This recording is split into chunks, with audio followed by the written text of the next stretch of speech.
Son las 7:15 de la mañana. Ya saben que a esta hora comenzamos el viaje. Comenzamos la salida a la carretera. Buenos días, buenas tardes o buenas noches. Estamos escuchando el disco debut de la legendaria banda inglesa de ska, The Specials, una banda que tiene su origen a finales de los 70s y que finalmente saltaba por completo desde la escena punk, integrando lo que es la escena de ska de los 60s en Jamaica, y creaba este híbrido inglés que se volvería bastante popular, bastante famoso. Obviamente grupos de punk como The Clash, como estas chicas de The Slits, ya estaban integrando en la música punk rock el ska, en las influencias de la música jamaiquina. Y bueno, The Specials básicamente brinca por completo. Prácticamente dejan ciertos elementos del punk, pero se integran por completo. De hecho, casi todo el disco de debut son covers de canciones famosas de Jamaica, de la escena ska en los 60s. Toman el concepto del Concrete Jungle, de por ahí de los discos de Bob Marley de inicio de los 70s también, obviamente una influencia. Y por si fuera poco, alistan o enlistan al productor, al músico Elvis Costello como productor de este primer disco, publicado en una fecha muy especial para mí, el 19 de octubre, pero del año 1979. Apenas el año pasado, en diciembre, fallecía el vocalista Terry Hall, que fue precisamente a quien escuchamos en muchos de estos temas de verdadero ska, no la música rara que a veces se tocaba aquí en Monterrey y que no tenía nada que ver con el ska. Eran adaptaciones muy burdas, aunque fue famoso el ska o esta versión moderna del ska en Monterrey, que nada, no tenía mucho que ver, la verdad, y era más el disfrazarse de traje y meter metales y cosas así. No me gustó mucho, no fui muy fan de este tema, de esta adaptación, de tomar estas ideas del ska y adaptarlas a la música en español. Pero bueno, prefiero seguir escuchando a The Specials, que suenan extraordinarios. Dio el banderazo el partido oficialista del presidente López, Morena, con respecto a lo que será su encuesta para elegir su candidato para lo que serán las elecciones presidenciales del 2024. Ya lo hemos hablado muchas veces. Lo único que dio una fuerza poco común a Morena cuando fue electo en el 2018 fue una sobrerepresentación que obtuvieron en las cámaras. El partido del presidente estaba sobrerepresentado, considerando que había optado por una estrategia muy similar a la que usaba el PRI en los 70s y parte de los 80s, en que utilizaba ese viejo PRI partidos satélites, partidos rémoras, partidos parásitos, como lo eran el PPS, como lo eran el PARM y otros muchos partidos más que utilizaba el PRI como satélite para aparentar una supuesta democracia, cuando en realidad eran los dueños de todos los representantes en las cámaras. Morena, que no es muy diferente del viejo PRI. Ahí está Manuel Bartlett, obviamente está el presidente López, está Marcelo Ebrard, está Ricardo Monreal, puros personajes salidos del viejo priismo, que no los engañen. Me parece increíble que haya gente que al día de hoy vea al partido oficial, a Morena, al partido del presidente López como algo nuevo, y luego dicen, acabamos con los prinosaurios. Por amor de Dios, los prinosaurios saltaron del PRI al PRD y después se fueron a Morena. Ahí está Armando Guadiana, que fue candidato por Coahuila, también expriista. Básicamente Morena es el viejo PRI. Quien les diga lo contrario los quiere engañar o es un idiota.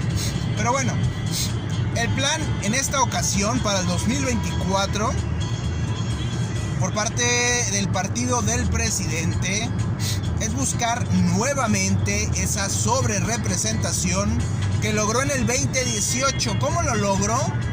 Obviamente en su alianza con partidos como el PT, con partidos como el desaparecido PES, y después sumaría para rematar su alianza o complicidad con el Partido Verde, que ya sabemos que al único que se dedica es a venderse al mejor postor. Estuvo con el Partido Acción Nacional cuando ganaron allá en el 2000. Estuvo con el PRI cuando ganó en el 2016, si mal no recuerdo. En el 2012 con Peña Nieto. Y bueno, después se sumaron a Morena. Ya después de las elecciones se sumaron y fue así como Morena consiguió una inaudita e inesperada sobrerepresentación en las cámaras. ¿Qué busca ahora Morena? Bueno, habla mucho de su plan C, que básicamente es un distractor. Su plan C, que hablan ellos de voto masivo por Morena, ya vimos que su voto masivo no les dio en el estado de Coahuila, y su voto masivo apenas les dio para ganar con un candidato, con Delfina Gómez, un candidato que participaba por segunda vez en un estado en el que el gobernador Alfredo del Mazo prácticamente había entregado el poder a Morena. Ya lo veremos en un futuro en alguna embajada, como lo ha estado haciendo Morena, comprando a los exgobernadores. Y bueno, le ganaron a una casi desconocida Alejandra del Moral, que tenía realmente poco en los reflectores, y ganaron por menos de 10 puntos porcentuales. Su plan C de voto masivo es una manera de distraer la atención, porque en realidad hay un plan D, que es la hiperrepresentación. Ya vimos que está presentando aparentemente a 6 candidatos para su encuesta o su ejercicio, que se llevará a cabo más o menos en unos días más. Ellos argumentan que para septiembre deben de tener ya definido su candidato, pero la realidad es que el presidente tiene otro plan. Tiene la idea de lanzar candidaturas adicionales, que al final de lo que se trata es de quitarle más votos a la oposición, de ganar mayorías artificiales en las cámaras y finalmente de aniquilar toda oposición a su régimen. Morena va a buscar hacer cambios realmente fuertes en el 2024 y para ello necesita esta sobrerepresentación.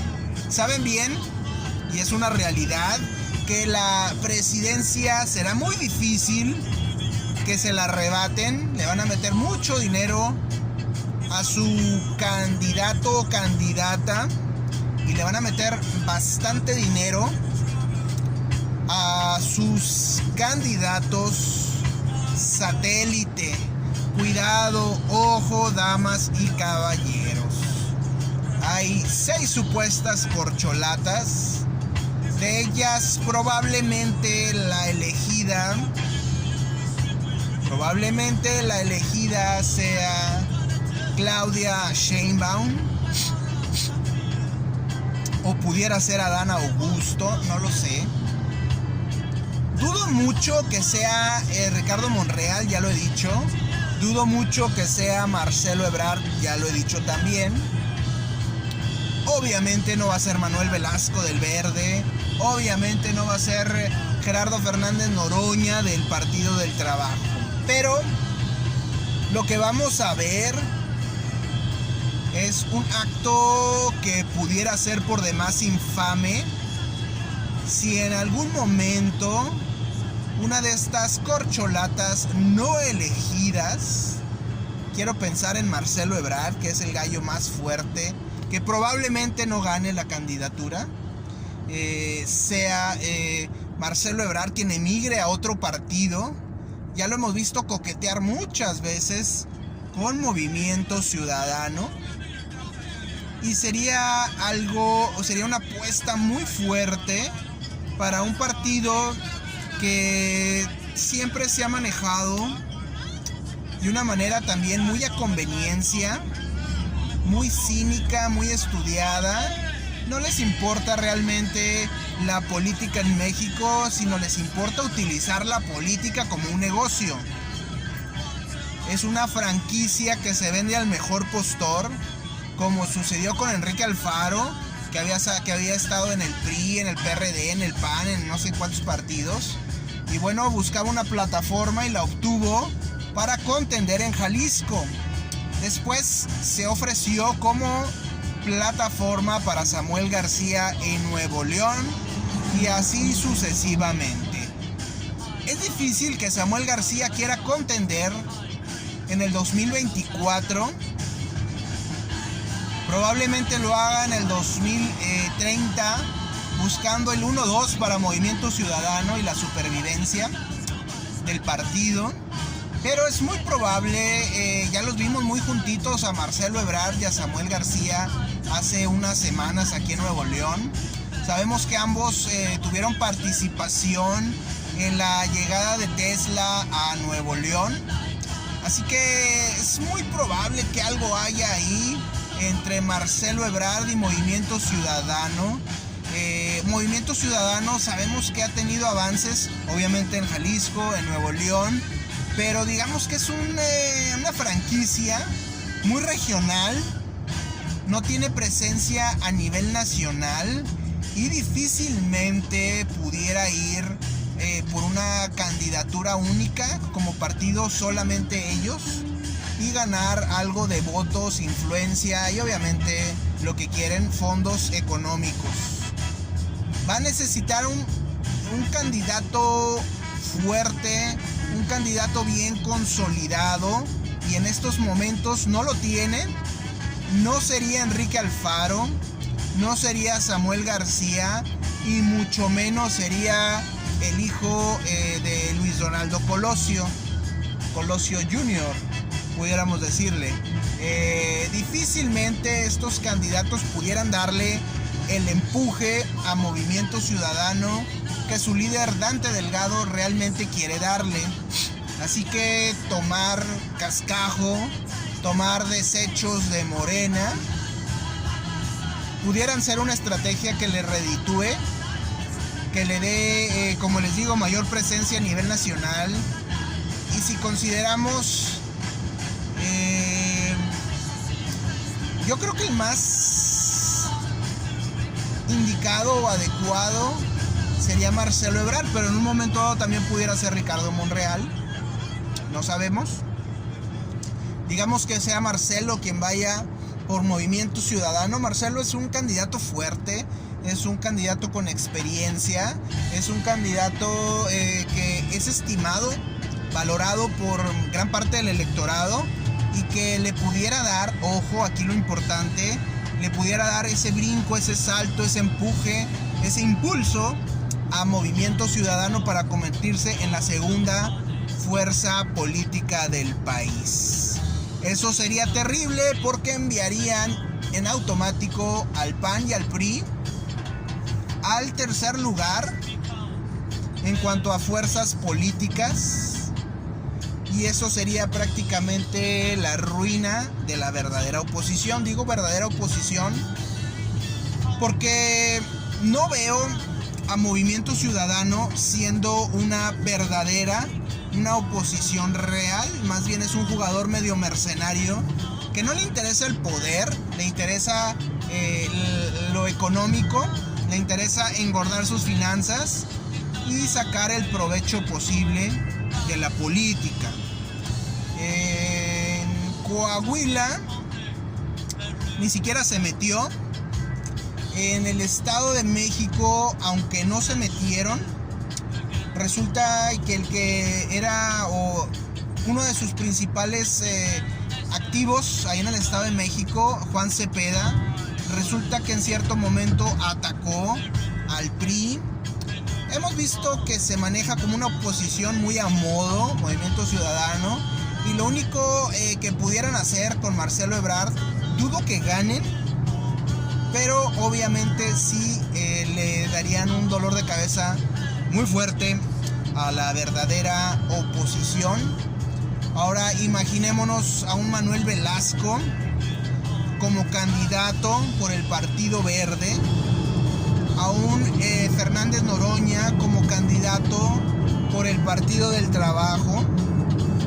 Esto lo único que haría sería quitarle votos a la oposición. Obviamente son candidatos que no ganarían absolutamente nada, pero sí tendrían escaños, curules, asientos en las cámaras, que a final de cuentas se van a volver sumisos, se van a volver apoyos, se van a volver miembros artificiales, como ya hemos visto, de Morena, del partido del presidente. Eso es lo peligroso de esta hiperrepresentación. Vimos cómo Morena lo logró, dejó satélites en partidos como el PRD. Esto fue lo que pasó en el 2018. Ganó Morena con un voto obviamente masivo, eso no lo podemos negar, es obvio. Tuvieron alrededor del 30% de los votos, 50 y tantos millones a su favor. Pero tuvieron muchos, obviamente sumaron al Partido del Trabajo y al PES, y después sumaron al Partido Verde. Pero Morena dejó muchos activos en el PRD que poco a poco fue recuperando. Estamos hablando de representantes, de senadores, de diputados que abandonaron el PRD y se sumaron a Morena. Todo esto creó una sobrerepresentación muy peligrosa. Incluso gente del PRI y del PAN abandonó, los compraron y se fueron a Morena para crear esta mayoría muy fuerte de forma artificial. Eso es lo que está buscando Morena, asegurar para el 2024, esta sobrerepresentación, ya sea con candidatos fuertes en MC, en el PT, en el Verde, que después se sumen a Morena, comprar obviamente representantes del PAN y del PRI y formar nuevamente una hiperrepresentación. Cuidado con esto, cuidado con quienes eligen, cuidado por quién va a votar para este 2024, porque el plan de la hiperrepresentación en las cámaras por parte del partido oficialista Morena ya arrancó a partir del día de ayer.